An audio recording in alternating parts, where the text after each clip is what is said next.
Hey, what's up, soldiers? My name is GregFPS, the Zombies Extraordinaire, and welcome to my Easter egg guide for the brand new Outbreak Easter egg in Black Ops Cold War Zombies. Now, linked down below are going to be 3 videos that are extremely important because the Outbreak will bring you to a different map rotation every single game. So, depending on which map you get, you're going to want to look at that guide to see the exact locations for 3 different things. The first video is going to be all of the radio locations, which are the first step of the Easter egg. The second step is going to be finding a monkey bomb with an M next to it. There's 4 monkey bombs on each map, so I have a guide for that down below. And last but not least, there are 4 different projectors every map besides Ruka, which is also going to be linked down below. I'm going to go through all 3 of those steps to show you exactly what to do, but the map might be completely different when you play and do this Easter egg. So jumping into it, guys, you got to make it through rounds 1 and 2 and get to round 3. On round 3, you're going to find the radio with 3 different amplifiers next to it. As you can see, I'm playing on Sanatorium, so that I know the radio is here. I'm going to activate the radio. It's going to turn red, and zombies are going to spawn in. Once you kill all the zombies that spawn in this area, it's going to show a static noise. If you have subtitles on, I recommend turning them on. There are going to be 3 amplifiers, and you have to set those 3 amplifiers to the same static noise, or you can listen to it, but it's a lot more challenging, and get the same one. Once you do that, you're going to make your way back to the radio and interact with it, and you're going to get 1,000 points, just randomly 1,000 essence, and also you're going to get a beacon listening device. So what you're going to do, guys, is grab that beacon and listening device. You finish the challenge for round 3. You're going to go and activate the anomaly to activate the beacon, and then you go to the beacon and hit the telephone. Do not go to the next area, or you will brick the Easter egg and you will not be able to complete it. Trust me, it happened to me a couple times. So on round 4, you're going to look for a monkey with an M on it. Like I said, I have a video down in the description with all the monkey locations. Once you find the monkey with an M next to it, you're going to shoot the monkey, and it's going to drop a microfilm slide. Next, you need to find a projector on the same map. Or if you're not ready for the boss fight and Easter egg harder steps, then you can just go to the next map to get more set up. So as you can see, I got a ray gun, so I was pretty set up in this game. So I activated the microfilm slides, and after you activate it on a different map, you're going to automatically get teleported to Ruka. Now, there's no projector on Ruka, so you will have to be on a different map other than Ruka if you want to start this next step. So then you're going to go into this elevator on Ruka in the missile silos area. You're going to take the elevator down. As soon as you get out of the elevator, you take a left, and you're going to go straight until you get to this rappel rope. You're going to go up the rope, and then to the right you turn, and then to the left there's a corridor. Now this is the middle hub area where it has corridors A, B, C, and D, as well as stairs. So we're going to go through corridor A, or the hallway to A, and we're going to drop down. Now you do want to pop your parachute so you don't actually take fall damage, and you're gonna just keep going until you see a map of the world on a screen, as you can see, which is right here. Right next to it is going to be a button that allows you to lift the lockdown. Then it's going to play a cutscene that's pretty cool, and once you're done that cutscene, guys, you're going to make your way over to that middle room that we went in, the middle hub area, and there are going to be a bunch of props on the ground, and each of those props on the ground is going to spawn a mimic.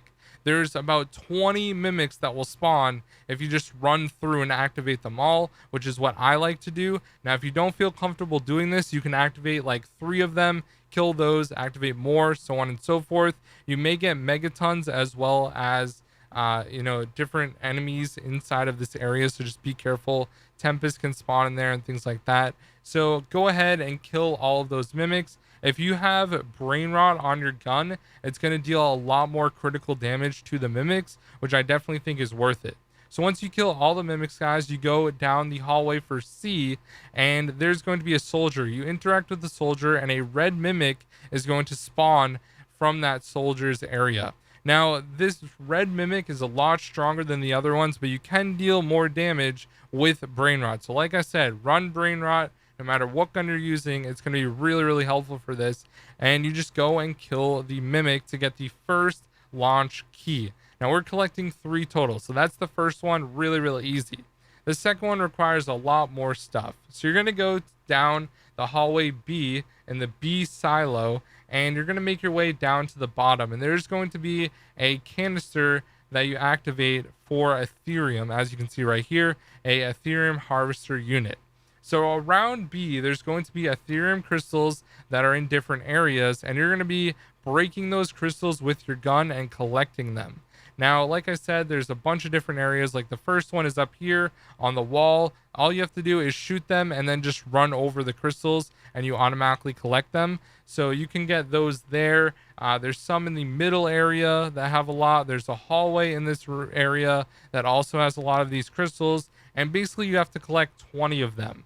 Now, keep in mind that if you don't collect all of the different crystals, I believe there's exactly 20 that you can collect. They will respawn after about a minute, so you can just go and get more of them if you don't get exactly 20, which is okay, but I'm pretty sure exactly 20 will spawn in, so you should be able to get them all relatively easily. And then when you have 20, you make your way back over to the canister, and you have to hold down the interact button while you're filling up the canister. So in this specific game where I'm filling up the canister, my friend was covering my back, so I was holding it down. But if you're playing solo, you can face the other direction, and as long as you're holding square, you can still shoot and everything like that.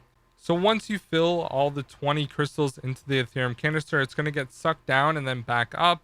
You're going to end up leaving the B area. You're going to go back through the middle hub to the D area, and inside the D area is a massive jellyfish. Now you have 2 blasts that you can use with the Ethereum canister being held that you're escorting, and you can actually run on like the actual step that you would normally get in Outbreak where you have to walk. You go up 5 flights of stairs to the right hand side of the jellyfish, so 5 steps, and you're going to get right here, activate one of the blasts. You can't move. The jellyfish is going to suck you into it, and there's going to be a bunch of zombies that are floating in like the area of the jellyfish, and basically one of these soldiers is going to have a key that you need for the next launch key, because we're overall collecting 3.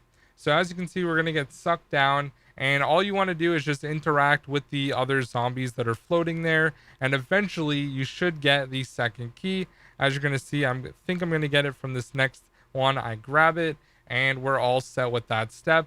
That step's really easy. These first 2 are really simple and really easy. So next we're going to make our way back over into the hallway of A, and there's going to be an essence trap at the end of a hallway. You're going to grab the essence trap. My friend accidentally collected it, so he ended up trading it out for a different equipment right there so I could grab it. So as you can see, we got the essence trap. There's going to be a monkey that's in one of the vents that's lit up blue. Now for this step, it's fairly difficult because if you get too close to the monkey, it will despawn. But what you want to do is throw the essence trap next to the monkey so that it can be sucked up. Now that was a really bad throw, so if you make a bad throw, don't worry, it will eventually return to you automatically, kind of like the summoning key does on Revelations. So as you can see, I threw it there and I was just waiting for it to spawn back on me. So I saw the monkey right here. I want to throw the essence trap right next to it, and if, like I said, if you go too close to the monkey, it will despawn. So you want to stay away from it. And I ended up going a little bit like just further away, and eventually it gave me the prompt on screen to double tap the essence trap. So when you double tap it, you should collect the monkey if you're close to it. Do not throw it directly at the monkey. Do not shoot the monkeys. Do not get too close to the monkey, because like I said, it will despawn, but it will spawn back in the same area. So as you can see here, I ended up collecting the monkey. This is honestly probably the hardest step of the Easter egg, and I ended up getting the last and final key to start the launch sequence. So for this, guys, you have to activate the different panels in rooms A, B, and D, and it's going to be a completely random order every single game. So there's 6 possible different outcomes for the keys that you do in an order. So I ended up activating this one first, which was D, and then I decided that the next one was going to be B because I already tried all the other possible combinations. It always seems like the last combination that I try is the correct one for some reason. So the next one, like I said, was B. Now you are on a timer. You only have a minute or 45 seconds to do this. I'm not sure on the exact time limit, but If you go fast enough and just go through the middle hub area, you should be able to activate all of them right away. And there's like a control panel that looks the same in all three of the different silos that you just go up to and hit the computer. So as you can see, it was counting down because I didn't have a lot of time, but I activated the last and final one. And then what you're going to want to do is make sure you have armor and you have perks. Those are super important for the boss fight. 100% recommend that you do that. Now, if you need armor, it's in corridor A. Pack punch is in corridor B. D is perks. So we're going to go up this set of stairs from the middle hub area. And now it is time for the boss fight. Yes, you heard me correct. The boss fight. So this is probably the hardest Treyarch boss fight of all time. Besides Mephistopheles, it's probably the hardest in all of COD Zombies. So it definitely is not the easy one. It's very challenging. So let's jump in how to kill the boss. Alright guys, so the actual mechanics of the boss fight are not very hard to understand, but they are kind of weird. So the first thing you need to do is deal a lot of damage to the massive Tempest chest, and you just keep shooting it. Now, if it is right next to one of the 3 crystals on the map, that means that it's not going to take damage. It's basically invulnerable, and it's going to suck up the energy from those crystals to actually make like a big surrounding area. You're going to keep shooting the chest until it gets stunned and kind of goes down, and you have to focus on one of the orbs. So if you're in a solo game or 2-player, 3-player, 4-player, everyone focus on one of the orbs, and once you destroy one of the orbs, that means that one of the massive crystals is going to be destroyed, and you're going to deal 1/3 of that damage to the Tempest. So you basically just keep repeating this step. As soon as you deal enough damage to the chest, destroy one of the orbs, and then eventually you will end up dealing more damage to the Legion. So as you can see, I downed here because I'm bad at the game. Just kidding. But anyways, we ended up destroying the second one there. And this was my first game, by the way, of beating it. And the last and final one, we ended up destroying the last orb. Now, once you destroy one of the crystals or one of the orbs, the actual playable area gets smaller and smaller. So you definitely want to make sure that you run Frenzied Guard so that you can get your armor back. As you can see, I have no armor right now because I haven't earned Frenzied Guard back. So it can get really, really complicated and difficult, but just keep running around. It's really, really important that you do that. And do not use a shotgun, I recommend, because I used one and I had a way tougher time. So I just recommend using the M16 or the Carve. Those seem to be the 2 best weapons right now for this. And you end up getting a Dark Ops card when you complete the Easter egg. So anyways, guys, that is my guide for the new Outbreak Easter egg. If you guys have any questions, you can tweet me at GregFPS. You can comment in my live streams and I'll answer you at GregFPS on Twitch. Any of that stuff, guys. But thank you so much for watching. My name is GregFPS, Zombies Extraordinaire, and I'll see you guys in the next one. Peace out.